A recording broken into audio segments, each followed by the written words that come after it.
శ్రీకృష్ణుడి భగవద్గీత స్ఫూర్తితోనే చెరువులను కాపాడుతున్నాము అని సీఎం రేవంత్ రెడ్డి తెలిపారు. హరికృష్ణ సంస్థ ఆధ్వర్యంలో నిర్వహించిన అనంత శేష స్థాపన ఉత్సవాల్లో పాల్గొని ఆయన మాట్లాడారు. ధర్మం గెలవాలి, అధర్మం ఓడాలి అని శ్రీకృష్ణుడు బోధించాడు. అధర్మం ఓడాలి అంటే యుద్ధం తప్పదన్న కృష్ణుడి మాటలే నాకు స్ఫూర్తి. అందుకే ఎంత ఒత్తిడి ఉన్నా వెనక్కి తగ్గకుండా అక్రమ నిర్మాణాలను కూల్చేస్తున్నామని స్పష్టం చేశారు. ఈ ప్రజలకు కోట్లాది మంది దాహార్తిని తీర్చే ఈ యొక్క చెరువులను శ్రీమంతులుగా గొప్ప వ్యక్తులుగా ఉన్న వాళ్ళు వాటి పక్కనే ఫామ్ హౌజుల పేరు నిర్మించుకొని వాళ్ళ డ్రైనేజ్ కాలువలు తీసుకెళ్ళి గండిపేటలో కలిపినారు. నేను ఇక్కడ వేదిక మీద ఉన్న పెద్దలతో పాటు ఇక్కడ వచ్చిన భక్తులను నేను ఒకటే మాట అడగదలుచుకున్నా.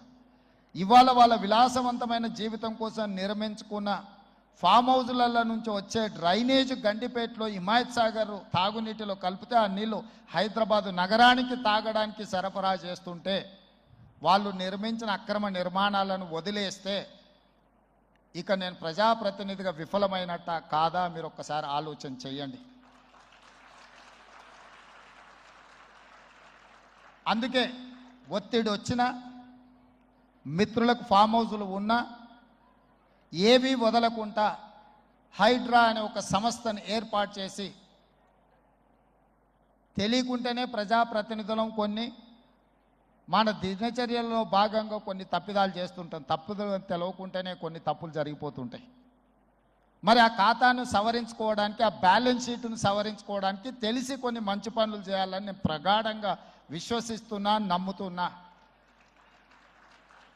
ఆ తెలిసి చెయ్యాలనుకుంటున్న మంచి పనులో భాగము ఈ చెరువులను చెరబట్టిన వాళ్ళ నుంచి విముక్తి కలిగించాలన్న ఏకైక లక్ష్యంతోనే ఈరోజు చెరువులను ఆక్రమించుకున్న వాళ్ళను ఎవరిని వదలకుండా ఉక్కు పాదంతో అణిచివేయాలన్న ఆలోచన, అందులో నిర్మాణాలను ఏ ఒత్తిడి వచ్చినా వెనక్కి తక్కకుండా తొలగించాలన్న ఆలోచనతోనే ఈరోజు ఈ చెరువులలో ఉన్న అక్రమ కట్టడాలను కూలగొడుతున్నాము.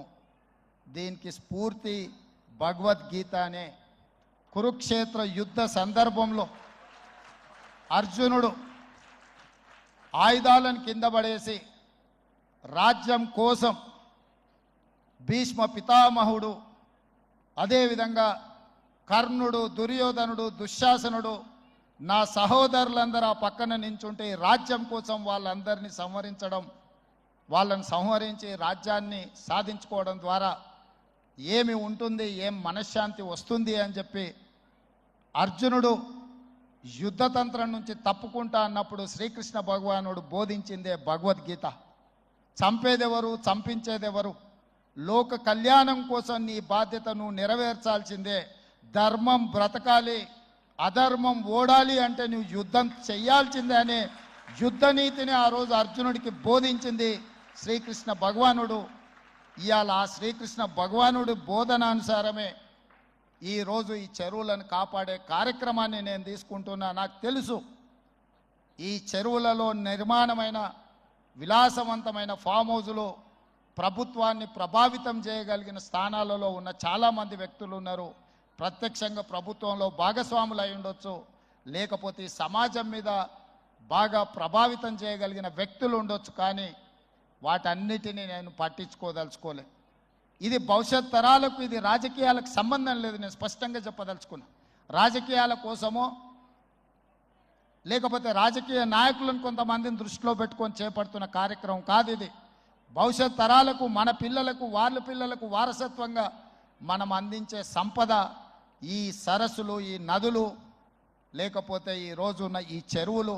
ఈ ప్రకృతి సంపదను మనం విధ్వంసం చేస్తే ప్రకృతి మన మీద కక్ష కడుతుంది.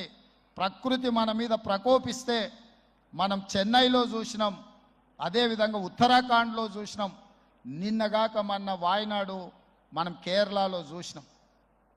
ఈరోజు ఇలాంటివన్నిటిని దృష్టిలో పెట్టుకున్నప్పుడు ఈ హైదరాబాదు నగరాన్ని రక్షించుకోవాల్సిన బాధ్యత మన అందరి మీద ఉన్నది. ఇది ఒక సుందరమైన నగరం. ఈ నగరానికి ఈ చెరువులే ఒక అందం. ఈ చెరువులను కాపాడే బాధ్యత ఈ ప్రభుత్వం తీసుకుంటుంది. ఎవరు ఏమనుకున్నా, ఎవరు ఏ ఒత్తిడి తెచ్చినా వాటన్నిటిని పక్కన పెట్టి చెరువులను ఆక్రమించుకున్న వాళ్ళ భరతం పడుతుంది ఈ ప్రభుత్వం అని చెప్పి నేను ఈ సందర్భంగా తెలియదలుచుకున్నా. ఆనాడు కురుక్షేత్రంలో ధర్మం వైపు శ్రీకృష్ణుడు అర్జునుడు నిలబడ్డందుకే ఈరోజు ఆ ధర్మం అనేది కాపాడింది. వాళ్ళు ధర్మాన్ని కాపాడితే ధర్మం మనల్ని కాపాడింది. ఈరోజు మనం చేస్తున్న పని కూడా అలాంటిదే. మీ అందరి సహకారం ఉండాలి. అదేవిధంగా నిర్వాహకులకు ఈరోజు విద్యకు సంబంధించి లక్షలాది మంది